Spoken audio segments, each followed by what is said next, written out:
നമസ്കാരം.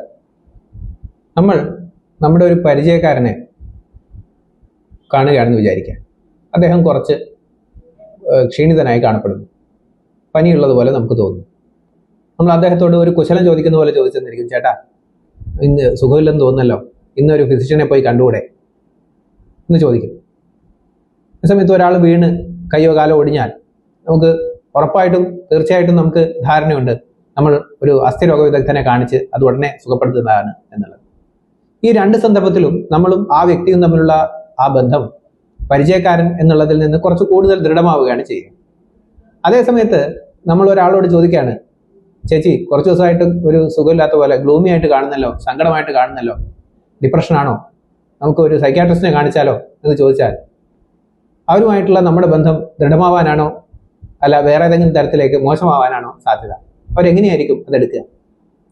എന്തുകൊണ്ടാണ് മറ്റ് സ്പെഷ്യാലിറ്റികളിൽ നിന്ന് വ്യത്യസ്തമായി മാനസികാരോഗ്യ വിഭാഗത്തെ നമ്മൾ ഇങ്ങനെ ഒരു പ്രത്യേക തരത്തിൽ കാണാൻ സാധ്യതയുള്ളത്? ആ വിഷയം അവിടെ നിൽക്കട്ടെ. കേരളം ഒരു പ്രത്യേക പ്രദേശമാണ്. വേറെ എന്തൊക്കെ കുറ്റങ്ങൾ പറഞ്ഞു കഴിഞ്ഞാൽ റോഡിൽ കുണ്ടുമൊഴിയാണ്, നമുക്ക് വൃത്തിയുടെ കാര്യത്തിൽ ഇന്ത്യയിലെ മറ്റ് പ്രദേശങ്ങളെ പോലെ തന്നെ നമുക്ക് വൃത്തി കുറവാണ് എന്നൊക്കെ ഒന്ന് പറഞ്ഞു കഴിഞ്ഞാലും വൃത്തിയോടെ നോക്കിക്കാണുന്ന ഒരു കാര്യമുണ്ട്. എന്താണെന്ന് വെച്ച് കഴിഞ്ഞാൽ നമുക്കൊരു സ്പെഷ്യലിസ്റ്റിനെ, ആരോഗ്യകാര്യത്തിൽ നമുക്കൊരു സ്പെഷ്യലിസ്റ്റിന്റെ സേവനം ആവശ്യമാണ് എന്ന് തോന്നിക്കഴിഞ്ഞാൽ അത് ഏത് സ്പെഷ്യലിസ്റ്റ് ആണെങ്കിലും അത് ഒരു ഒഴിവ് ദിവസമാണെങ്കിൽ പോലും നമുക്കത് മണിക്കൂറുകളുടെ അകലത്തിൽ സാധ്യമാണ് ഏത് പ്രദേശത്ത് താമസിക്കുന്നവർക്കും.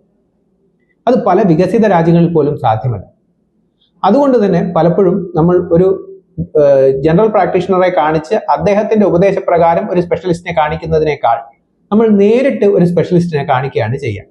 പലപ്പോഴും അത് ഈവൻ കുറച്ച് കടന്നു പോയിട്ട് നമ്മൾ വയറിന്റെ ഏത് അസുഖത്തിനും ഗ്യാസ്ട്രോഎൻട്രോളജിസ്റ്റിനെയും, ഒരു തലവേദന വരുമ്പോഴേക്കും ന്യൂറോളജിസ്റ്റിനെയും, പ്രത്യേകിച്ച് അവരുടെ പ്രത്യേകമായ സേവനം ആവശ്യമില്ലാത്തപ്പോൾ പോലും തേടുന്നതായി ഒരു ഡോക്ടർമാരുടെ ഇടയിൽ ഒരു തമാശയായിട്ട് പറയാറുണ്ട്.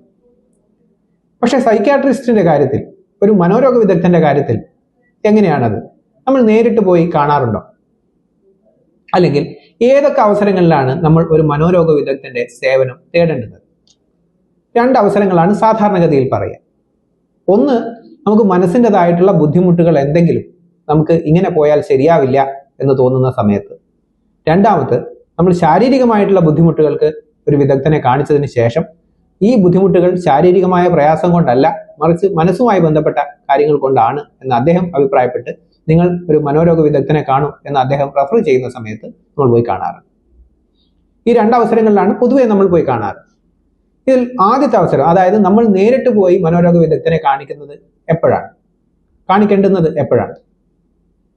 നമുക്ക് മനസ്സ് സംബന്ധമായിട്ടുള്ള ഏത് പ്രയാസവും കുറച്ചു കാലം, അതായത് ഒരു 2 ആഴ്ചയിൽ കൂടുതൽ നീണ്ടു നിൽക്കുന്നു എന്ന് തോന്നുകയാണെങ്കിൽ നിങ്ങൾ ഒരു മനോരോഗ വിദഗ്ധനെ കണ്ട് ഉപദേശം തേടുന്നതാണ് നല്ലത്.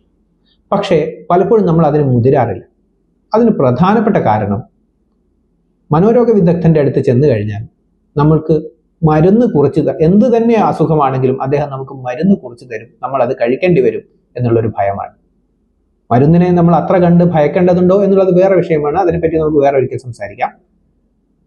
പക്ഷേ വരുന്ന എല്ലാ രോഗികൾക്കും മരുന്ന് കുറച്ച് കൊടുക്കാറുണ്ടോ? ഇല്ല എന്നുള്ളതാണ് ഉത്തരം. മരുന്ന് ആവശ്യമുള്ളവർക്ക് മരുന്ന്, അല്ലെങ്കിൽ ഏത് തരം ചികിത്സാ രീതിയാണ് നമുക്ക് പ്രയോജനപ്പെടുന്നത് എന്നുള്ളത് നമുക്ക് ചർച്ച ചെയ്ത് തീരുമാനിക്കാം. ഇന്ന് ഇത്രമാത്രം. പിന്നീട് കാണാം.